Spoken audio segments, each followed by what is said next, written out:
Halo semuanya, selamat datang di paparan kita kali ini. Hari ini kita bakal ngebedah sesuatu yang jujur aja sangat kompleks, punya sejarah yang super panjang dan pastinya cukup sensitif. Kita bakal ngupas tuntas soal sejarah dan realitas integrasi Papua. Nah, aku mau tekenin dari awal ya, paparan ini bakal 100% bersandar pada materi sumber yang udah ada. Kita bakal jalan-jalan nyusurin garis waktu dan data dengan kacamata yang objektif, netral, tapi tetap penuh empati. Fokus kita di sini benar-benar murni buat mahamin alur informasi dan peristiwa yang udah ngebentuk sejarah wilayah yang luar biasa ini. Oke, mari kita selami topik ini. Kalau aku sebut kata Papua, apa sih yang pertama kali terlintas di kepala kalian? Mungkin terumbu karangnya yang cantik, hutan lebatnya, masyarakat adatnya, atau justru rentatan konflik yang sering kita dengar? Nah, pulau yang nyimpen sejuta cerita ini, faktanya baru resmi gabung sama Indonesia itu di tahun 1960-an loh. Tapi gini, sumber kita ngajak kita main eksperimen pikiran sebentar. Bayangin, gimana jadinya kalau penyatuan itu sama sekali nggak pernah terjadi? Coba kita bandingin dua skenario ini.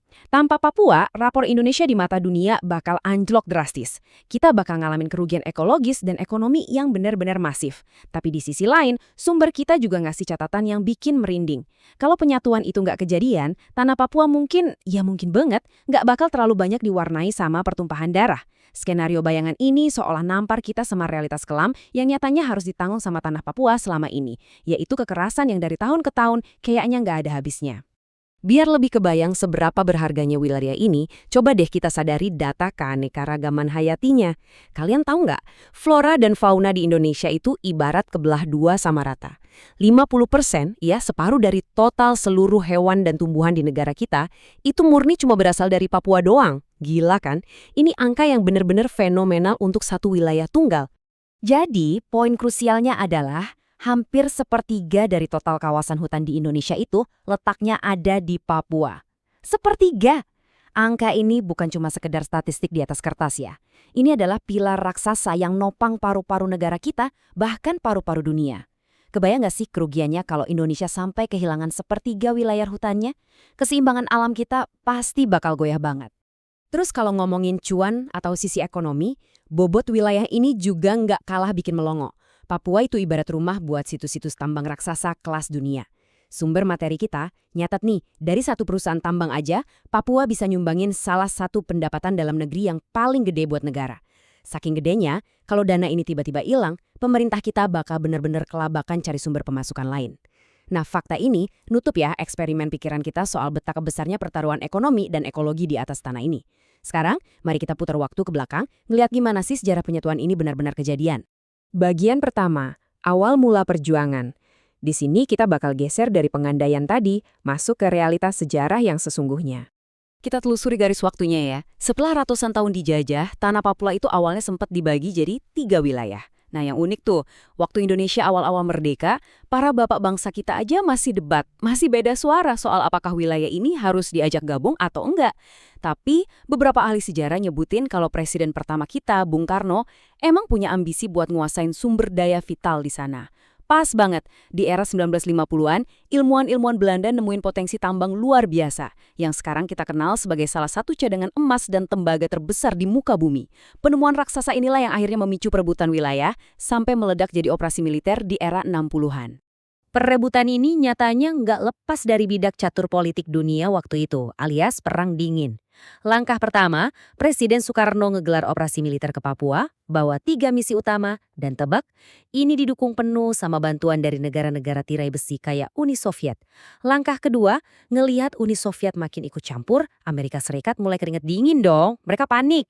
Nah, kepanikan geopolitik inilah yang jadi langkah ketiga, di mana Amerika akhirnya mutusin buat turun gunung.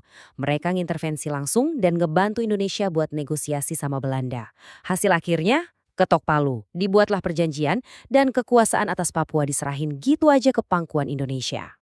Bagian kedua, fakta di balik penentuan pendapat rakyat. Sesudah penyerahan tadi, ada satu momen pemungutan suara yang super bersejarah tapi juga kontroversial banget. Mari kita bedah bareng-bareng.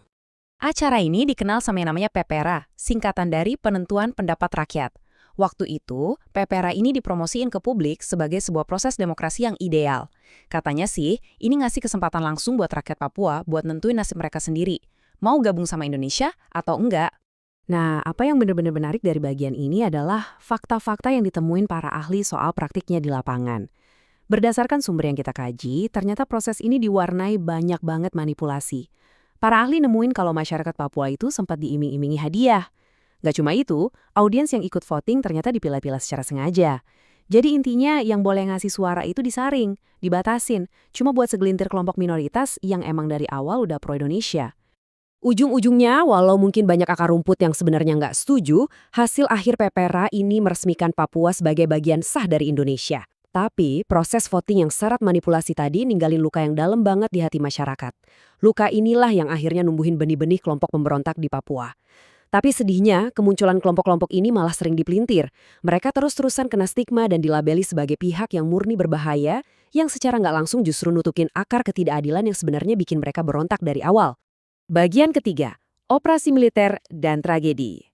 Nah, untuk bagian ini kita harus bahas dengan sangat hati-hati dan penuh empati karena materi sumber kita bakal ngungkap berbagai tragedi kelam, pelanggaran HAM yang terjadi setelahnya. Salah satu titik paling gelap yang disorot banget sama sumber kita adalah tragedi Biak. Coba teman-teman resapi sejenak situasinya seperti yang digambarin di sumber materi. Bayangin suara rentetan tembakan dan jeritan panik yang memecah kesunyian malam, di mana orang-orang yang lagi ketakutan setengah mati terpaksa harus lari terbirit-birit ninggalin rumah mereka sendiri. Sumber kita mendeskripsikan mimpi buruk itu dengan sangat frontal.